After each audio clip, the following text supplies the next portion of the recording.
बिस्मिल्लाहिर्रहमानिर्रहीम अस्सलाम वालेकुम। एक निकाह की तकरीब है।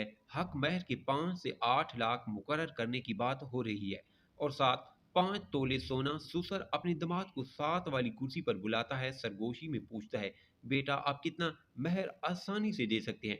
दामाद कहता है, आप लोग जो मुकर्रर करें मंजूर है, लेकिन मैं अगर ज्यादा कोशिश करूं तो 2 लाख दे सकता हूं। सुसर निकाह खां को कहता है कि महर 1 लाख होगा। जब सुसर ने सोने के मुतालिक पूछा तो दामाद ने कहा, मैं 2 तोले बना चुका हूँ, 3 और बना लूंगा। सुसर ने सबको मुखातिब करके कहा कि सोना 2 तोले होगा। सब अजीजो अकारिब नाराज हुए कि इतने कम महर और सोने पर आपने क्यों बात खत्म की।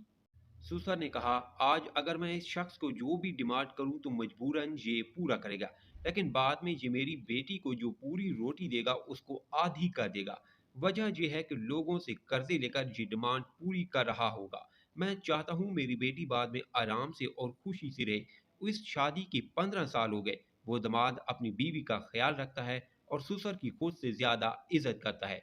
ये क्वेटा का वाकया है। निकाह आसान बनाओ, ज़ना से निजात पाओ। वीडियो पसंद आई है तो लाइक और कमेंट करें, चैनल पर नहीं है तो सब्सक्राइब ज़रूर करें।